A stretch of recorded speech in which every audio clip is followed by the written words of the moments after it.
오늘 다루게 될 주제는 안타까운 이런 사고가 없어야 되는데 엄마 뱃속에 있는 태아가 교통사고로 다쳐가지고 조기 출산을 함으로 인해 가지고 내성마비를 일으키는 경우들이 종종 있습니다. 출산을 했는데도 영유아 때 아주 어릴 때 뇌를 다쳐가지고 저산소적 뇌손상을 해가지고 내성마비가 오는 경우, 이런 안타까운 경우들이 아주 드물게 가끔 있습니다. 이런 사고를 가지고 의료 과실에 대한 부분을 가지고 의사의 잘못이 있느냐 없느냐 이런 가지고 또 따지는 경우도 있습니다. 근데 오늘은 그 의료 과실의 문제를 변론하고 교통사고로 인해서 피해 보상에 대한 청구권을 어떻게 하는 것이 보상받는 유리한지 오늘 이 부분에 대해서 한번 살펴보도록 하겠습니다. 뇌에 산소 공급이 제대로 안 돼서 뇌 손상이 이렇게 되면 굉장히 심각합니다. 뇌 쪽에 산소 공급이 안 되는 경우 뇌 손상이 심하게 되고 이거 심정지 와서 사망해야 되는 경우도 있고, 저산소적 뇌 손상이 돼가지고 뇌 산소 공급이 되는데 이 산소 공급이 제대로 끊기는 경우에는 이것이 내성마비, 강직성 사지마비가 오는 경우들이 있습니다. 이런 경우에 있어서 특히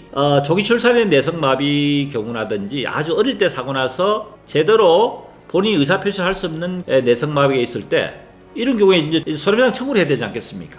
근데 청구를 언제 어떻게 하는 것이 유리한지, 보통 뭐 식물인간의 사지마비라든지 이런 경우에 있어서 치료한 뒤에 보면 사비보다 소송을 많이 하죠. 조기 출산을 해가지고 저산소 뇌손상을 해가지고 내성마비가 왔다.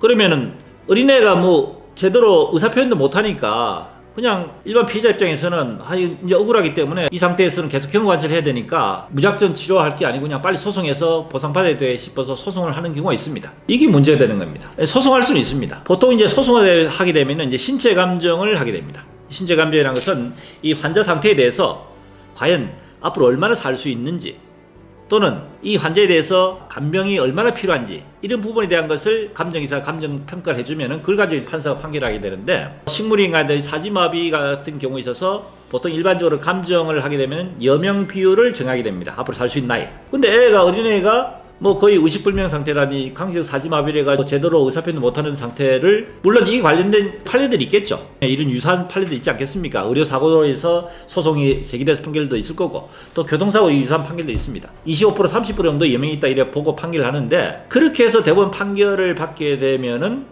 실질적으로 제대로 된 피해 보상을 청구하는 방식이 아니라는 것이 문제입니다. 태아가 이제 출생을 했다고 했을 때 본인 의사를 전혀 표현할 수 있는 그런 상태가 아닙니다. 어린아이들이 사리 분별을 하고 본인 의사 표현을 할 수 있는 나이를 법적으로는 만 6세 정도를 봅니다.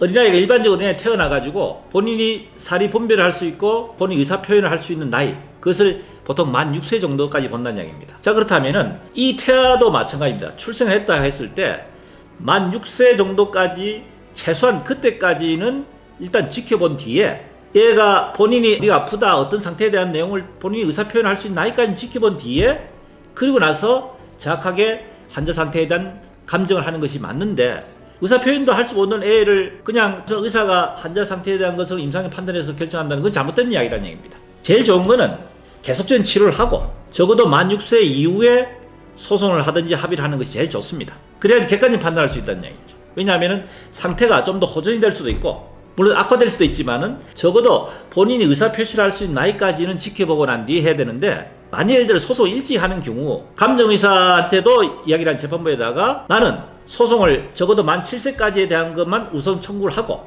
그 뒤에 환자 상태를 보고 추가적인 청구를 할 테니 그때까지 판결을 해 주십시오 라고 요청을 하셔가지고 최소한 소송 자체를 사고일로부터 해가지고 만 6세 될 때까지 A가 살인을 할 수 있는 나이까지에 대한 일시 청구를 하고 그 뒤에 그 시점에서 다시 환자 상태를 보고 추가적인 소송을 통해서 추가 청구를 하는 것이 정확한 보상을 할 수 있는 방법이라는 얘기입니다. 아시겠죠?